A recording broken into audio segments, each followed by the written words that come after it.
Hello everyone, my name is Rumbidzai Faith Mariredza and I'm the Programs Manager for Viva Network Zimbabwe, and it's been 6 years now with the organization, and I've seen a lot of growth since the beginning when I joined, where a number of projects have been run by the organization towards ensuring that children's lives are transformed.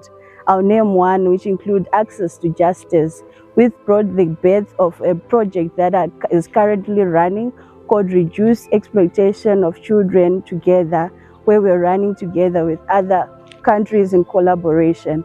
But access to justice birth was because of a dire need in the community of children's need to be registered, where children's identity was challenged because of lack of identity, lack of birth certificates. This also then assisted children in different communities to include Epworth and Mbare, where children got to be registered over 1,500.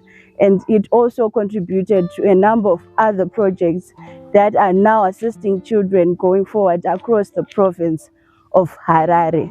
So the REACT program was built through the Access to Justice for Children project, as I've mentioned before. But the idea was now to spread wide across the province, since Access to Justice for Children project are focused on only 2 areas.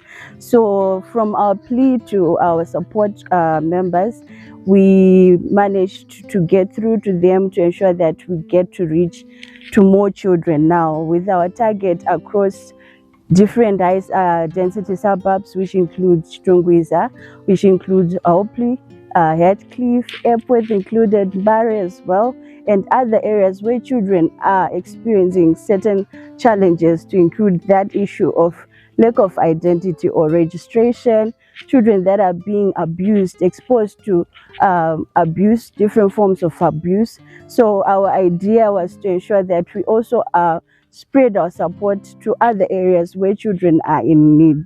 And this particular REACT program is in full code Reduce Exploitation and Abuse of Children Together. And the Together part now is where we are working not alone, but with other countries, to include Philippines, Honduras, as well as Denmark being our support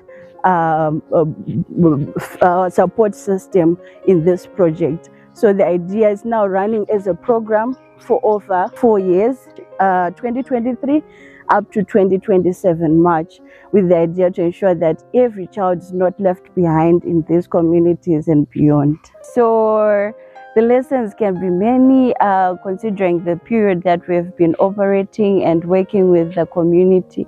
But I'll just pick a few to include. We've noted that we cannot do this alone. And for us to be able to tackle this and address the challenge at hand, we need collaborations. So we've learned that we need to identify the key stakeholders so that we work hand in hand, because we can take note of the African proverb which says, alone I can go fast, but together we can go far. So we therefore have brought in or roped in a number of stakeholders, which I've mentioned before, like the Keyline Ministries. We are working with several civil society organizations, churches, you name it, the community at large, together to ensure that children's lives are transformed.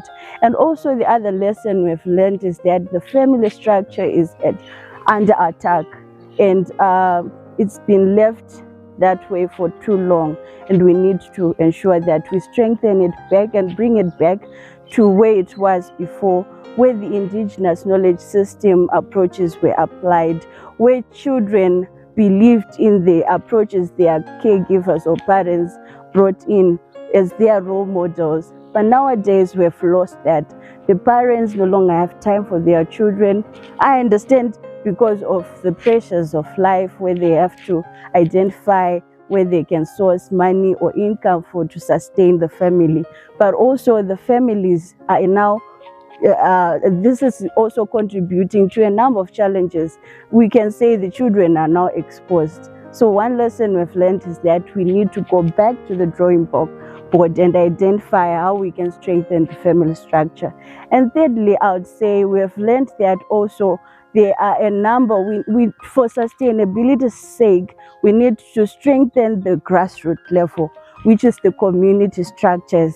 We need to identify the volunteers who is doing what already, so that we strengthen them and ensure that they continue the good work even when we are to leave those communities in the long run, and they will still continue to provide certain services to these children ongoing. So those, I would say, in a nutshell, are the lessons we've learned.